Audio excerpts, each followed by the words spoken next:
Kia ora and talofa geniuses, and welcome to the Digital Warriors vidcast series. In today's episode, we're speaking with someone whose presence speaks before he even opens his mouth. Alan Stevens, known globally as the Human Lie Detector, is a world-renowned profiling and communication specialist with over 5 decades of experience in decoding human behaviour.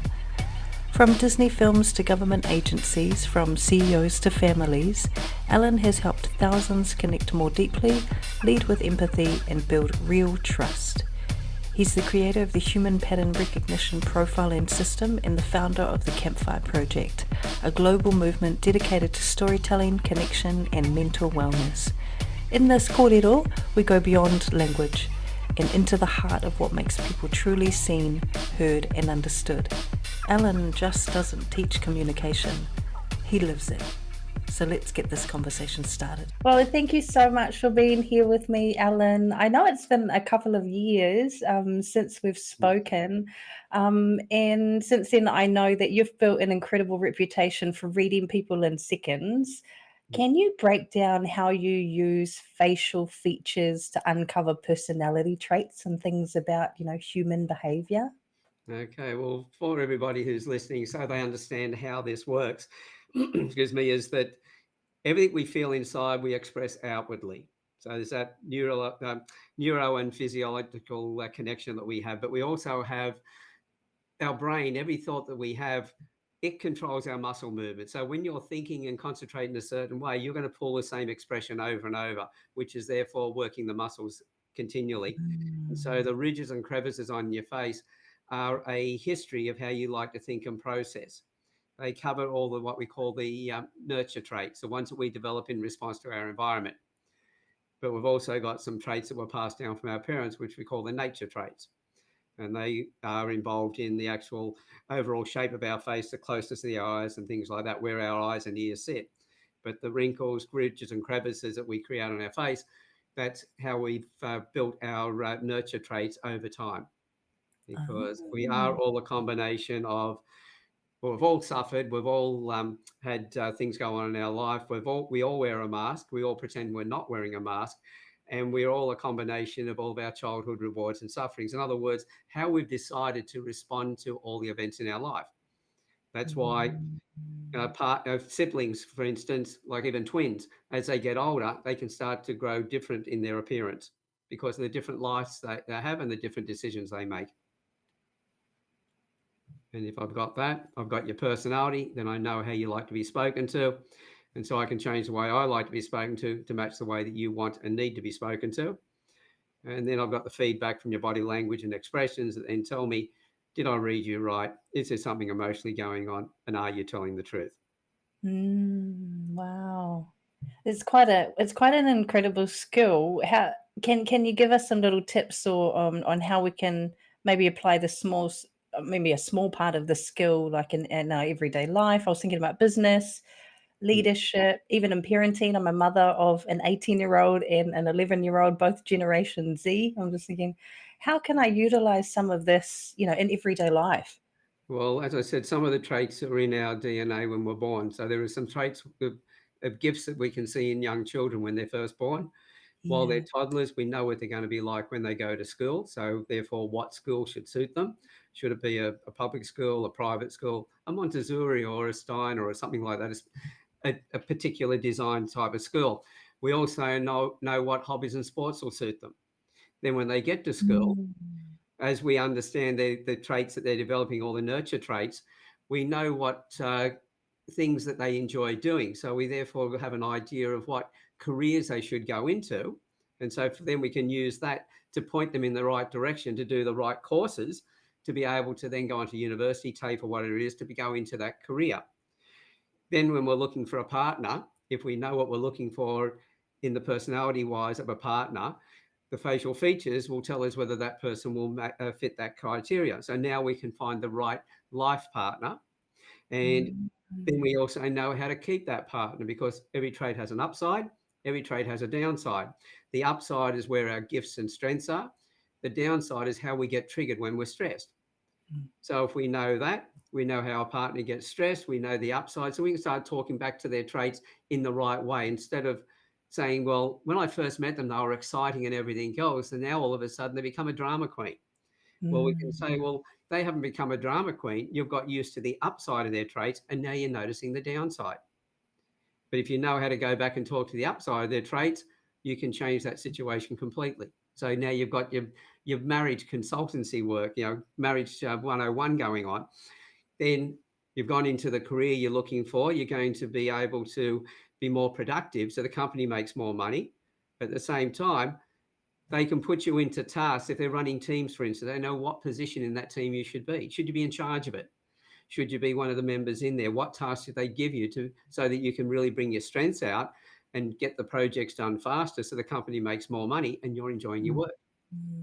So all these skills, they're designed to understand yourself, understand somebody else, and then know how to talk to them in the way that that person needs to be spoken to, all for the purpose of building relationships and for no other reason. Okay, there's so much there. I want to come back to like even just the childhood part and the nurture versus nature, how much of that really matters. And I've also got like Indigenous culture. I'm Māori, and Samoa Pacific. I've got those sorts of feelings and questions in my mind. Yeah, as a mother, I'm thinking, okay, in that position as a parent, how can I utilize this better in the DNA side? And then obviously I'm from New Zealand and we live in Australia. That stuff matters. The environment that we're in, the languages that we listen to, the influences that we have, all that kind of stuff. So just, can you talk to me a little bit more about the nurture versus nature stuff there? Yeah, well, as I said, the nature stuff is where we start. That's what we're born with. And so that gives us the starting blocks. But then our environment, because we are a sum of all of our experiences, you can have two like twins that are born. They can be separated at birth. There'll be certain traits that will be identical as they go through life or very similar to each other. But there'll be those other traits, those nurture traits, which we'll have created due to our environment. So if one goes to a rich family and one goes to a poor family, there's going to be traits that are going to be based on their nurture. Whereas the foundation, they may have the same level of confidence. They may have, same level of tolerance and things like that. But how much that takes before they get triggered will vary because of their life experiences. That's why I always say to everybody, those 4 points, we've all suffered or been insecure. We all wear a mask. We all pretend we're not wearing a mask. That means everybody, including me. But we are a combination of how we've decided to respond to all the events in our life. So all our childhood rewards and sufferings come out. So when you understand that, I can listen to somebody. Well, if I see a photograph of them years ago and I can see them today, even a photograph today, I've got a pretty good idea of what sort of life they've had coming through that age range. And so I know when they respond to things, I've got an idea. Is this their personality? Is this some stresses that they're carrying? And if I'm doing a sale, for instance, and something comes up and I go, this person's going through some stuff, I'll stop the sale and start talking about trying to find out what's going on. Because if I try and push the sale, they're probably not going to be listening to me. So I'm wasting their time and I'm wasting mine. And the chance of going back to them is pretty slim. But if I stop the sale and I start talking to them, I go, well, I'm picking up that something's going on here. Can I help you in any way? Now I'm building a nice relationship with them. There's an understanding of trust, because as they say, everything handles or travels at the speed of trust. So if you want to get a sale, you've got to have that trust first. Like everyone says to me, what products and services do you bring to the table? I just tell everybody, I just bring the table, because at the end of the day, your products and services are put on the table, and the table is the relationships you build with people. You have the best products and services on the planet, but unless you build a relationship, no one's going to get to hear about them. So this is why it's so important to be able to build that relationship fast. The more you're able to read the person. I know with TV shows like The Mentalist, with Lie to Me and things like that, they have been really interesting shows. It's quite sexy, listening about lies and things like that. But the real strength is being able to understand the point at which somebody starts, and that's their personality. If you can read that, then everything else travels a lot faster. Okay. So much in there. Why do we lie? Well, we lie for many reasons. We want to fit in. Yeah. Well, if I go to a party, for instance, people ask me, do I turn off the skills that I've got? Facial features, never. Because if I can recognize your facial features, I know how you like to be treated. So at a party, I want to be able to do that. I want to make sure that you're comfortable so that we can connect and we have a good time. But I know that everybody's going to lie. If you've got a fisherman in the room, they tell you the fish was that big, you know it was a damn tadpole. It was only that big. You know? Yeah. We tell jokes. Those jokes are lies as well. And sometimes we tell stories to sort of get people involved and have a good laugh. That's a lie. Yeah. But it comes down to the intent of it. And so, at the same time, if we meet a new group and we're trying to fit in, we want people to think well of us. So we might embellish what we do a little bit more Mm. to try and impress them, etc. So most of the lies that we tell aren't for a sinister reason. But if there's a sociopath, psychopath, or a narcissist, etc., they are going to be focusing more on that. Mm. And so with that, being able to understand their personalities and where they're starting from is quite important. And then to see if they're operating differently to that. That's really, really good to hear because I know people watch a lot of things on social media and think that they're narcissists or they might be in that Mm, type of relationship, but they're not really understanding themselves or mm, the people that they are in relationships with. So getting to know yourself and the others more is obviously important. mm. Um, you talked before about when you pick this up in people and you decide not to go through with a sale. Can you share an example where profiling has, like, completely transformed a business deal or a relationship? Yeah, well, I'll give you a couple of different examples. As far as how effective the reading of people is, I've got a business coach over in Perth who sent me 5 photographs. And yes, I profile people from their photographs because your facial features don't change overnight. Mhm. And so I sent him back a 45-minute audio. Once he got the audio and listened to it a few times, he then told me he used to be an undercover narcotics agent before he became a business coach. And in fact, the business coaching he's doing today was working with the SAS in their leadership teams and teaching the upper levels leadership. And as he said, what I put in that audio, the 45-minute audio, not only matched but nuanced everything he learned about himself in the 2 decades. And as he said, he used skills back then that were 85 to 95% accurate. As he said, if they hadn't been, he wouldn't be alive today. So that's how accurate it can be done. And you can profile somebody as they pass you in the street. Now, as far as how effective it is, I've got one client who is still doing testimonial videos for me more than a decade, or actually 13 years after I profiled her 6-year-old son. She's the school didn't want him, the after schools care didn't want him. The psychologist said he would need a carer for the rest of his life. And I profiled him, gave her a written report. She took it to the school, the after schools care, and played one against the other. So they both put it in place. The end result, a year later, he was doing presentations in front of the class. Another year later, the psychologist, they let him go, and with the doctor's approval, took medication off the table. He is now, and the last testimonial she did for me was about 6-8 months ago. He's now 20. He's living in Queensland.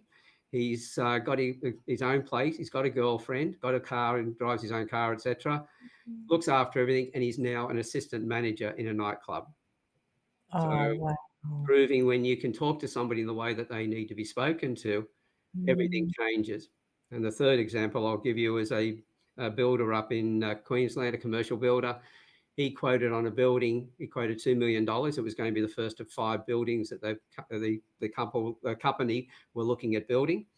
And he quoted $2 million and they wouldn't go above 1.6. So he showed me a face on one on LinkedIn of the business partners, and the other one was on Google. And I profiled him, told him how to change the way he was talking to him, because the way he was talking to him did not match their personality. The end Right. result, while he was talking to him, he added another 150,000 to his original quote and signed him off on it. And Wow. when it comes down to it, there is no age limits to this. There is no gender limit. There's no cultural limits. A person can be blind blind, etc. You can still pick up their personalities. Mm. emotions are taken out of it. And that's one of the problems with a lot of the psychometric profilings where you ask people questions. People will try and second guess what you're asking. They'll try and figure out, if you use different words, associations, they're trying to figure out, well, what's that word mean? And at the same time, if they're emotional, they're going to operate differently as well. So put them in front of a test one day when they're happy, give them the same test another day when they're sad or upset, and you'll get different results. Whereas with the Mm. facial features, as I said, they don't change overnight. So when I'm reading people, I'm looking at dimensions and shapes. So my emotions don't come into it. And I've profiled a couple of Indian boys who only spoke Hindi for an Australian skin specialist who was working with them who only spoke English. And she sent me their photographs. I gave her a report on how the two boys were mates, but they were different to each other the way they thought. She then applied that information and got exactly the results that I told her she would get.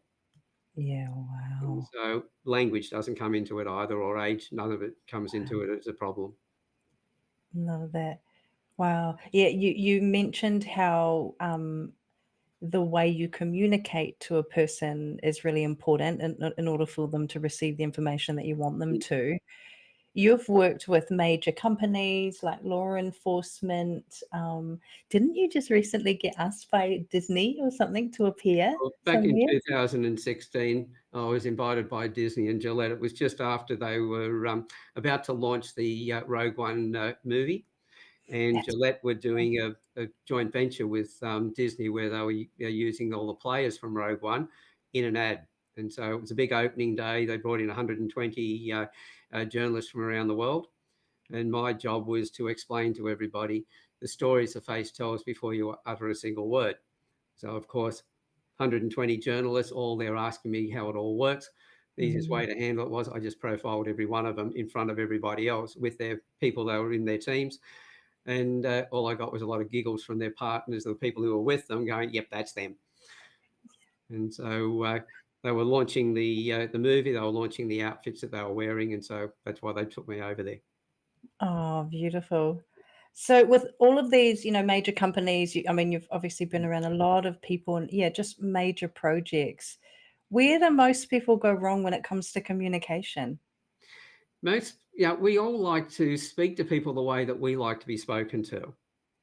And the issue with that is that it can be completely different to another person. Like I Mm, know when you meet people for the first time in real life, like physically face to face, you like a little bit of space. You like to be able to work out who's safe to be around and who's not safe to be around. Now, I've got the affable trait. I'll stand close to everybody.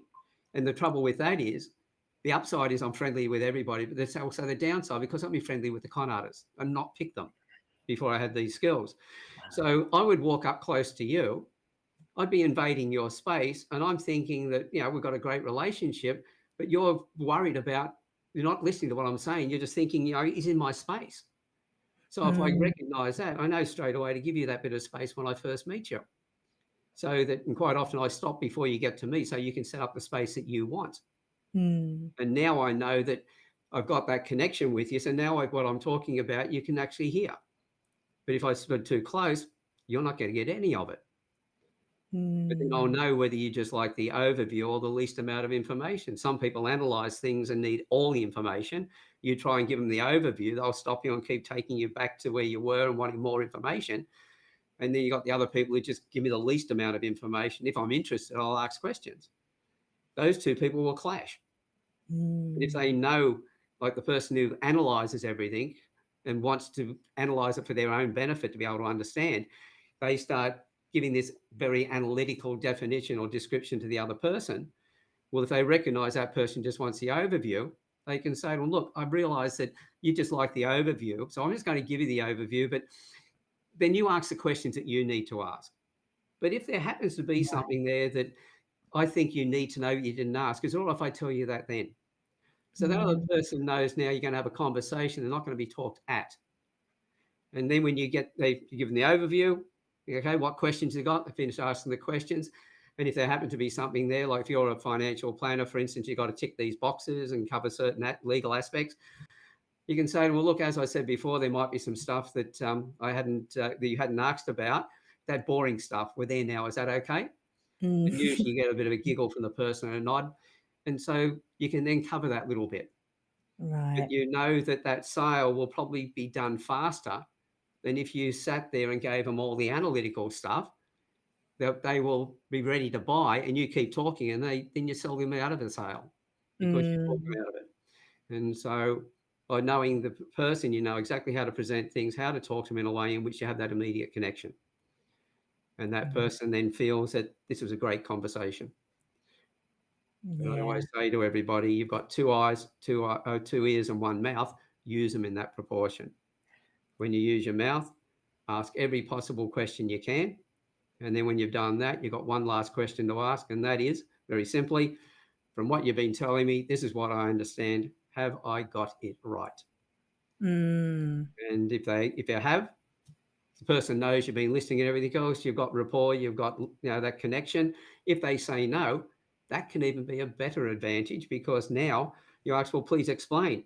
And so now you're having a deep conversation. You're not just asking questions. Now they're instructing you. Mm. And they really know that because you ask that question, that you're really interested. So the level of trust goes up even further again. Mm. But you really got to know yourself first, hey? Yeah. Because I just thought, you got to have enough confidence to know that and then speak in that manner and have the Mm, emotional intelligence and fitness to do that in the moment and observe something. I'm just like, wow, there's a lot here. Um, and you mentioned, yeah, obviously there's personality differences that would impact the way that we interpret tone and language. mm, And I love how you said, because I was going to ask you, what's one thing that we can do, but when you said just creating that space, mm, especially in real life, because I'm a bit of a bubbly hugger and I know to make sure I ask permission first, mm, because some people just don't like to be touched, and I'm probably a bit too smiley for some people, and that's okay too. But having that respect or knowing how to handle that in those kind of spaces, on top of if you're meeting the person for the first time, and like you said before, we might lie because we want them to like mm, us and try and fit in and all of that kind of stuff. So there's a lot of skills here that is absolutely fascinating, mm. and incredible. Beyond the facial features, how does like the body language and those micro expressions that really reveal, someone's true emotions? Because you were saying some things, I was like, oh my gosh, my face. Has my face changed since the last time Ellen saw me? And of course, I'm going to ask you to analyze me at some point. But yeah, like body language and those micro expressions, like how does that reveal how someone feels? Yeah, well, what the micro expressions and body language come from how we're feeling about things. The face has got 43 muscles. It can pull about 10,000 expressions. There's actually 3,000 that they've mapped out. A gentleman by the name of Paul Ekman, who did all the research on the micro expressions, mapped those out. So the muscle movements, and he gave descriptions of all of those. But when he went to the Faray tribe in Papua New Guinea, this is a tribe that had never seen a white man in their life before.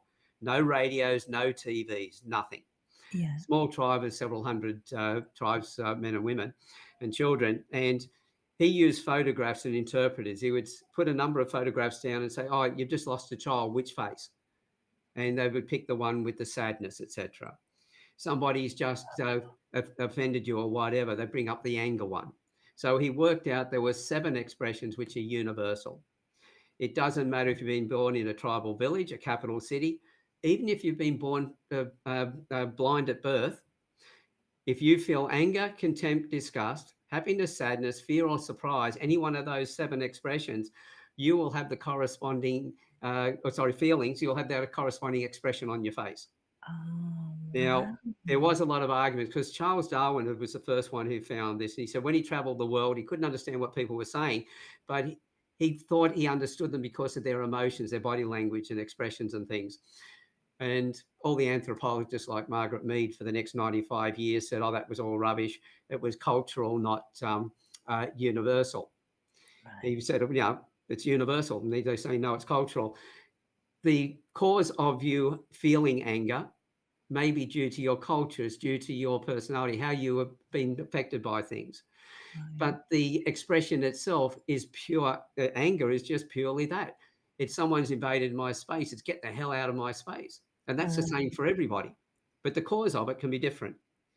So that's why when Paul did his research, Paul Ekman, this is where it really came together, and people started to realize that the facial expressions, and these are things you can't really control, not really effectively, not with body language as well at the same time. When something happens around you or is said around you, we unconsciously respond. So you get that look out of the corner of your eye, you see something on the ground in the garden, and you get a feeling of surprise, first of all, and you think, oh, could that be a snake? You turn Yeah. around, it's a twig or it's a rolled up hose or something like that. So then that surprise will change to something else. If it ends up being a snake, that surprise may change to fear. And so all of these expressions are uncontrollable. They happen with our unconscious mind. Then our conscious mind steps in and switches them off. So that expression might be as fast as a fifth of a second down to 1/25th of a second. So virtually the click of the fingers. But the eyes can pick it up really well. And the body language at the same time, you can try and control your body language. But if you're watching people, watch the hands and the feet.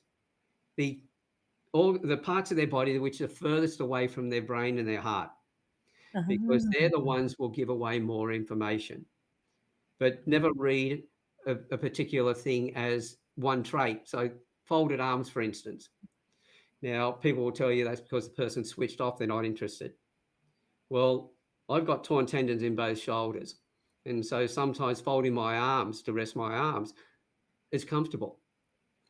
Now, if somebody's talking to me, I may have my arms folded, and I might have even told them before, well, this is what I'm going to do, fold my arms. But even if I don't, they've got all my other indicators. Am I leaning forward? Am I asking questions? Where are my feet facing? Are my feet facing them or facing towards the door? Am I tapping my feet? Has my breathing started to change? Has the dilation of my pupils, if the light doesn't change, but the pupils dilate or constrict, etc., it'll be a change in emotions. The person is either wants to get away, or if they open up, they're excited by what you're talking about. Not just sexual excitement, could be just excitement in the things that you're talking about, the subjects of an interest to them. Right. So what's the combination of everything together? And that makes all the difference. Wow. That makes sense. I was just thinking, how is us as entrepreneurs, leaders, parents, like how do we use these skills to be, to build stronger, more trusting relationships? Well, as you said before, know yourself, know how you like to behave and be treated. Read the other person, and then know where they, you know where you are on the world scale, and you know where they are on the world scale. See, things like confidence. We have people who build their confidence. These are usually people with very narrow faces. They like to hear something, to go and test it, make sure they got it right. The person with a very wide face is somebody who's got an innate self-confidence. They hear something for the first time and think, yeah, they got it. Those two extremes will clash badly, because the person who builds confidence will look at the person with a wide face and think, oh, you're just too cocky. Can't wait for you to fall on your backside. Whereas the other way, they're going to be looking at the one who builds confidence and go, oh, you procrastinate. Come on, just make a decision. Get a move on. But if you know those, then you can be the mediator in between. If you've got the middle shape face, you can appreciate that person needs a bit more time and you're not rushed. This person, yeah, they've got a higher level of confidence, but you can work with that. And then you can be the guide between the two. And so as parents, we understand our children. We can connect with them in a more effective manner. If we've got a number of children, they all came out of the same factory, but none of them will have the same personality. They'll all be different. Yes. And that's why people have said to me, we had the same factory foreman in the same factory, and we've got 3 kids, and all 3 kids are completely different. Yeah. Well, because every memory we have is stored in every cell of our body. At the time we conceive a child, all those memories are there. First child, we're nervous. We haven't had a child before. We don't know how, especially the fathers. We're terrified picking the child up. You're going to break it or whatever. Yeah. As we have the next child, we're more used to things. So the memories that we pass down to our children are different. And so the next sibling is different from the first one. Right. And the first one, the old story was, the first one was the one we panicked about. The second one we were a lot more easy with, but we created rules. And then the third one came along and totally ignored the rules. Right. And that's pretty much what a lot of parents will tell you. Number three, oh my God, I always joke about with my three boys, I've got chalk, cheese, and I'm still trying to figure out number three. Chalk and cheese together. Yeah. So they're all different. They've got their own personality. Yeah, yeah. So when they're talking about things, especially things that they're really involved in or stressed out about, the way I talk to Mm, each of them changes. yeah. It changes for the situation, but also changes for their personality styles as well. Mm, So I yes, know when to be more jovial with one that I mightn't be so jovial with the other, because they will take that yeah. as being that I'm not interested. And Yes. so knowing all of that just makes that connection with everyone we talk to so much more powerful. Mm.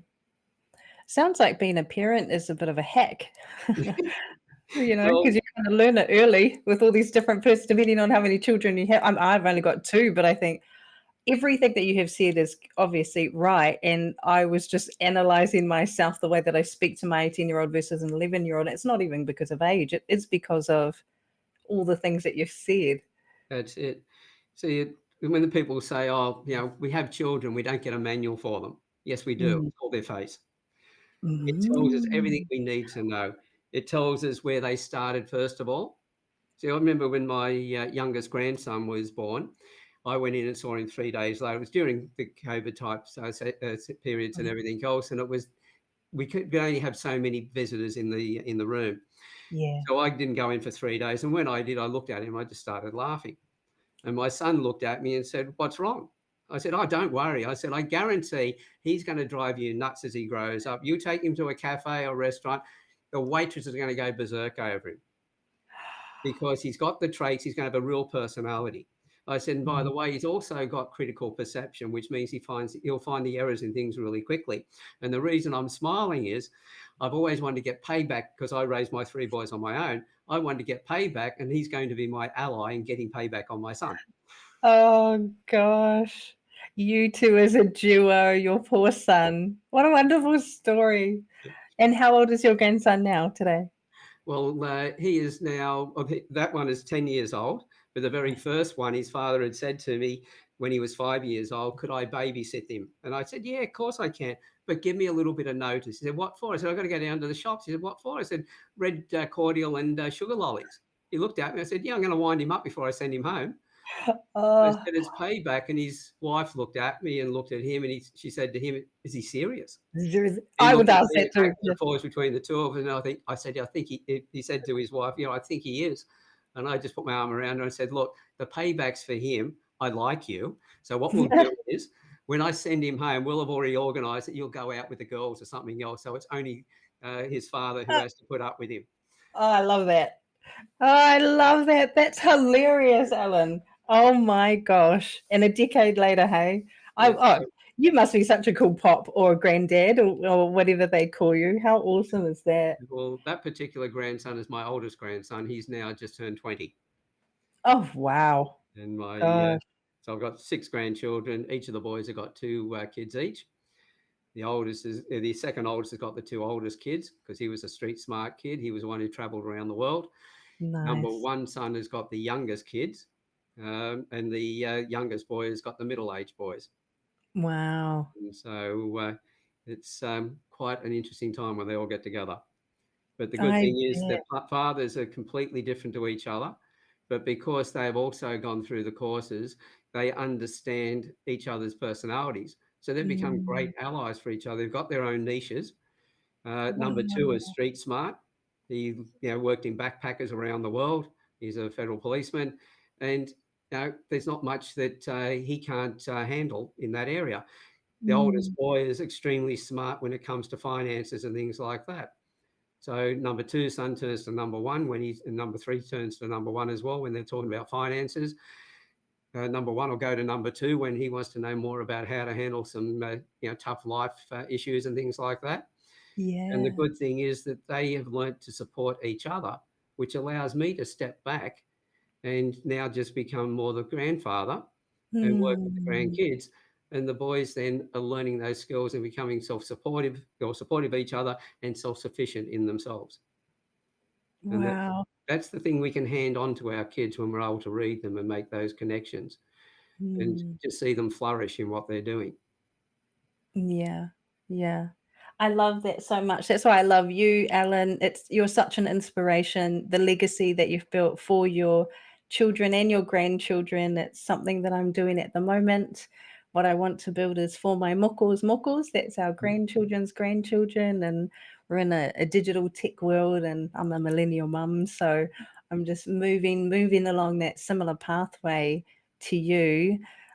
So yeah, thank you for all the work that you've done and to raise men like that, to protect not only you and your family, but society and the communities that are around you. So That's it. thank you so much for that. Yeah. It's, if we're able to look at, well, I've been married and divorced twice. My first wife was the mother of my boys, and she left to go and find herself. And I joke about it that I gave her the sports car so she could get there faster, and I kept the boys.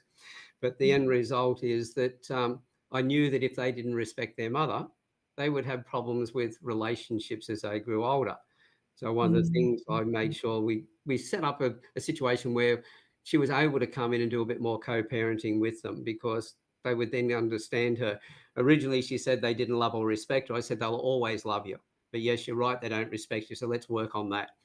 But I mm, pointed out to her, once she got that respect, that was her job to keep it. I wasn't going back to recover it if she lost it again. And so the boys learnt to respect her. They learnt to, that's why they got partners that they love and respect. yeah. And so being able to look at her, instead of being angry with her, I could say, well, she didn't want me as a husband. I wasn't good enough to be a provider and all the rest, and walked out the boys. But I looked at the point that what did she bring into the marriage?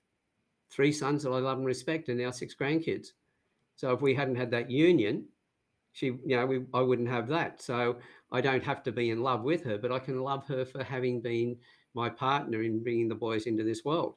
And so Mm, therefore, in that split moment, that decision, I was able to go, right, put all the stuff I don't like about her aside and just respect her for that. And that just changed the relationships again straight away.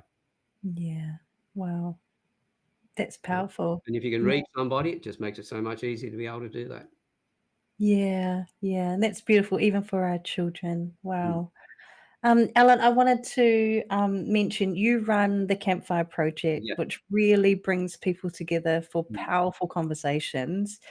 How do you create a space where people feel truly heard and seen? Well, very quickly, how it all came about was talking to men in business. Most of them didn't know their role at home and didn't know their role at work. When I asked Mm, them, give me a word to describe it, confused, frustrated were some words that kept on coming through. When I asked them, I said, well, tell me about your personal life. Well, tell me about this confusion. And they said, mm, well, our job, we believe, baby boomers, Gen X, etc. We were all taught, go out and bring the resources in. So we would show our love to the family by being absent from the family. And mm, so but now we're physically and emotionally absent. You can't be in 2 places at once. And that was causing a lot of frustration that even led on to even some domestic violence because the arguments that were going on at home. And yeah, then in the workplace with gender equality and political correctness, most of the men were, they're all trying to do the right thing, but they were worried that what we say today is okay, but tomorrow the goalposts have moved and now we're in trouble for it. And that yeah. was causing even anger in the workplace and bullying and things like that. So I created a group for men and women. I had women in there from day one because I didn't want it to be a men's group. I brought the men in and started. I interviewed about 30 men where they told their stories, and some of them with horrific stories of what they've been through. And then I brought them into panel discussions talking about drugs, alcohol, uh, pornography, masturbation, you name it. We talked about it. And that was when the women started sending me personal messages going, we love these guys. We've never heard men talk so deeply about their emotions, nor so wisely about how to improve society. And can we get involved?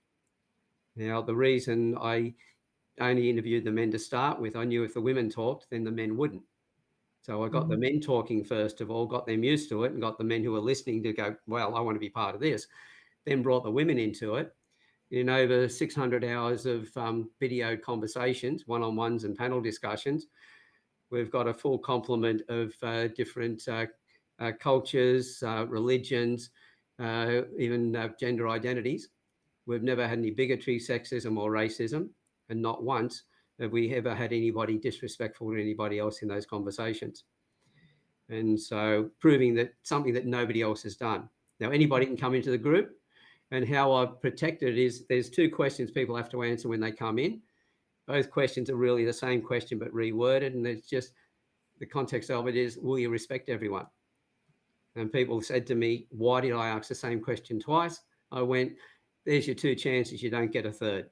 So people knew 0 tolerance to any disrespect. And as I pointed out to the people who said, well, that's a bit strict, I went, well, just say you put your hand up and you want to tell the story that you've never told anyone before. You've been ashamed of it. You've been worried about what people will think, etc. How are you going to handle that if the trolls have a go at you?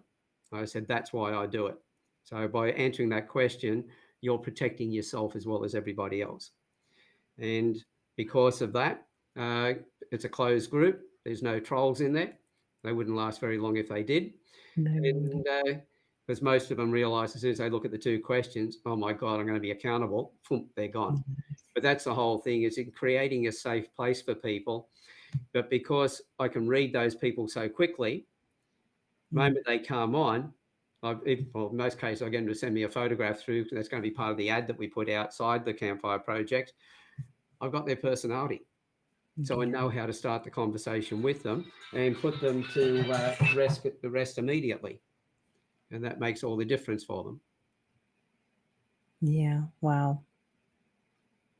That's amazing. So that's the Campfire Project. Alan, where can people learn more about your work and get started with your training? Well, the best way to find about my work is through my website, which is alanstevens.com.au. So it's Alan, A-L-A-N, and Stevens with a V.com.au. Yeah. The Campfire Project, I want to find out about that. It's just the one word, thecampfireproject.com.au. And if they want to know a little bit more about the profiling, if they go to my, website and to the online services page, they'll find a free course there that they can give it a go and test it out for themselves. And Beautiful. in that, there's a couple of traits they can go out and test for themselves. It is a lead magnet. It talks about all the other services I offer, plus also some of the reviews from people. But that couple of traits, we'll give them about 3 traits, I think it is, to go out and test for themselves. Yeah, wonderful. Well, there you have it, guys. Those have all come up on the screen. Please click the links below too. Definitely go and check out your traits, because I've checked it. All of the information on there is phenomenal. That's really it from me today, Alan. If somebody really wants to start improving their communication and profiling skills, where should they begin, and what's the last piece of advice that you can sign us off with? Well, as I said, always the best place to start, so they get a bit of an understanding about it, is that free course. The other thing is go to my website and look at some of the blogs, because the main thing is getting people to understand how to do this without jumping to conclusions around people. Because a lot of people say, is this judgmental? I go, no, the profiling you do, when you read somebody, you're basing it on your biases and everything else, that's judgmental. I'm using 4 sciences that allow me to make a judgment, but it's based on the science that I can see. And so therefore the profile that I do is going to be far more accurate and far more respectful of the person that you're trying to read. So that's why I always recommend that people go to the website and have a good look through there. Anytime anyone wants to have a chat, well, I'm easy to find. Wonderful. Well, thank you so much for your time, your energy, and your attention. I hope we get to do this again soon. Bless you so much, and I'll see you next time. Thank you very much. I'll catch you later. Bye for now. Thank you.